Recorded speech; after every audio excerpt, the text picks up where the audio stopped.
So, do we want to wrap up here looking at the timeline? Yeah, let's do that. So, we have made a few stylistic assumptions that just fit nicely, but I think most of them are still justifiable. So, we start, I don't even know exactly when, maybe even sometime around midnight, but very early on the first day Yeah.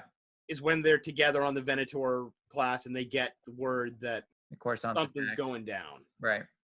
Then, early morning, Coruscant time, day one, is when you would say that both Ahsoka deploys to Mandalore and Yeah. Anakin and Obi-Wan deploy to the Battle of Coruscant. Yeah, so we have the battle on the surface on Mandalore happening at the same time as the opening battle of Revenge of the Sith on Grievous's ship. Fortunately, the Clone Wars scene does end before the part where they're taken to the bridge to meet Grievous, which is good because we can throw some time padding in there to get it to match up with the time of day that it looks like on Coruscant. When Maul escapes from Ahsoka, what's going on then? Is that so they track down Maul in the tunnels, and then when he gives them the slip, there's a wipe. The next thing we see in the Clone Wars episodes is them talking to Obi-Wan over hologram. So there's definitely a time jump. And based on our calculations, this time jump actually probably covers about 48 hours of fighting.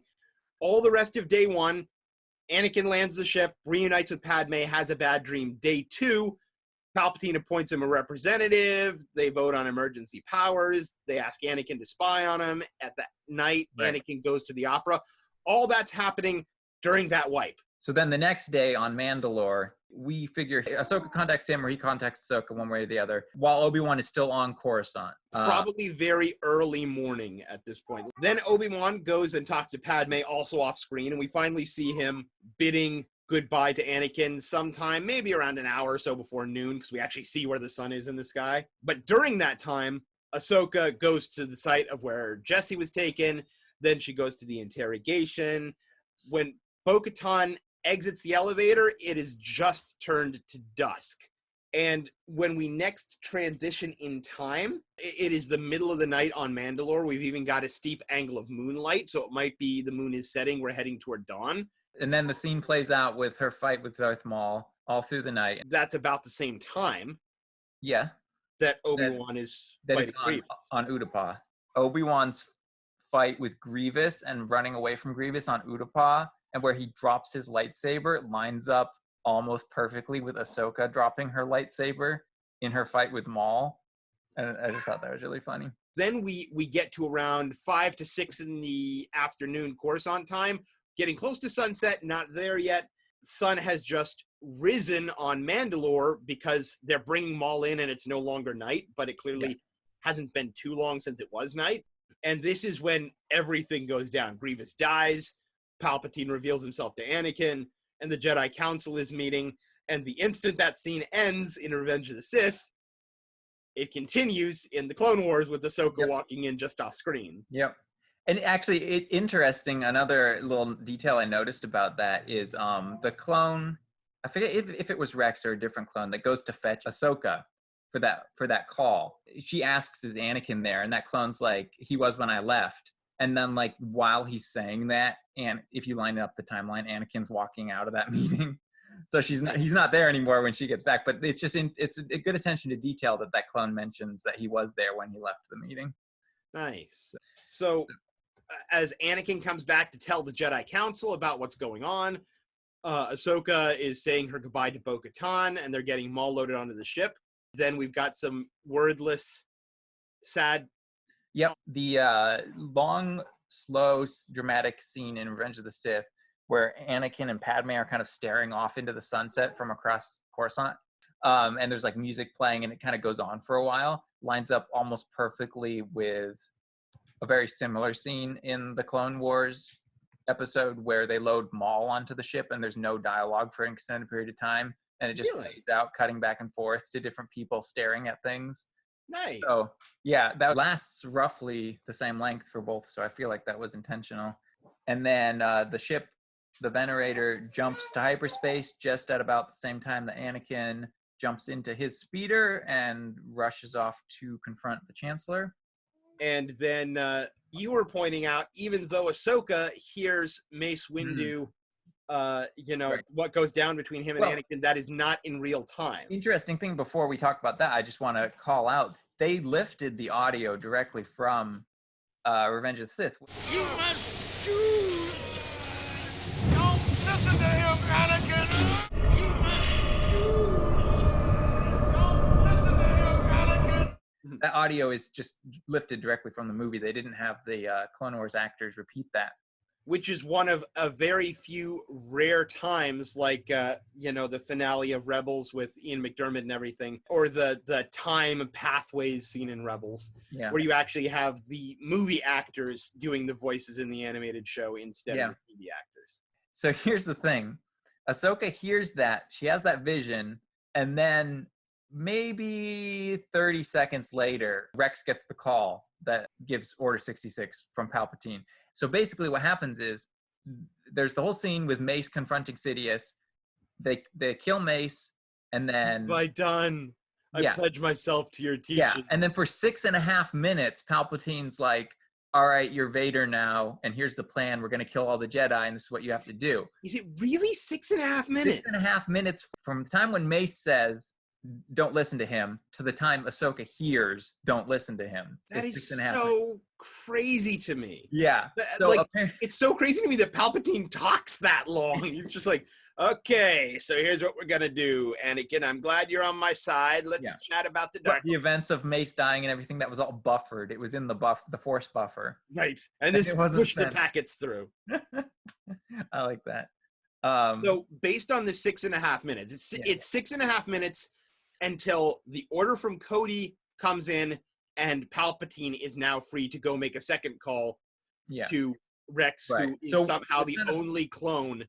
Only the clones on this one Venator-class Star Destroyer say, yes, Lord Sidious, whereas all the other clones... This is his first attempt at the Sith troopers from the Rise of Skywalker. That also raises the question, does that mean the Kaminoans know that he's Darth Sidious for them to have programmed it into the chips? I don't think the Kaminoans really care. Well, yes. They gave the army to a completely different Jedi than who had ordered it. Like, I totally get that they don't care, and maybe the clones don't care. I'm more just looking at it from Palpatine's, like, how many people has he entrusted to his secret, even if he thinks they don't care? No, this feels like something he doesn't want a lot of people to know. You can't take control of the galaxy without taking some risks. I guess. And you got to be referred to as my lord, or like, what's the point? But now, but it's just like, now you have literally millions of people that know that Palpatine is Sidious running around for years in Star Wars. I dispute that they know that Palpatine's Sidious. I think they could get the order on a secure frequency that activates something in the chip that says this is authentic, and that it's coming from Sidious, and therefore it's authentic, without knowing that it's also coming from Palpatine. I mean, don't get me wrong. I agree that is what we have to go with now. Yeah. But I would not have made that choice. To me, it does not. And again, why would you even have Rex say something different than Cody? Yeah. If you just had them both say, yes, my lord. Yes, my lord. It will be done, my lord. It will be done, my lord. Yes, Lord Sidious. That is a weird choice that they intentionally had to have made to add the word Sidious in there. Like, the idea that the clones know that they are working for Sidious, even under mind control, exists only in episodes 3 and 4 of this story arc. It's a new idea to the universe. Yeah. I feel like it raises so many questions. Hey, we should probably wrap this up. My battery's gonna die. Okay. But also, and they didn't have to do that because Clone Wars didn't have to make the chips do one thing. It could have been an inhibitor chip that was just like, this is there just to force the clones to obey orders if they resist, like as a precaution. But Clone Wars went out of their way to say, this chip makes them kill Jedi. This is the Jedi killing chip. The Jedi killing chip. Like, it's just such a weird choice. So, obviously, then the rest of this is happening during Order 66, basically off screen. Like, by the time we see Anakin and Padme saying goodbye, the whole rest of the episode is passed, except maybe the burial scene. It could be any time after that. And obviously, we have no idea when in the next 15 years the last scene takes place. Right. At least 2 days later, when Anakin has become Vader. He just goes there. That's his first stop after putting on the suit.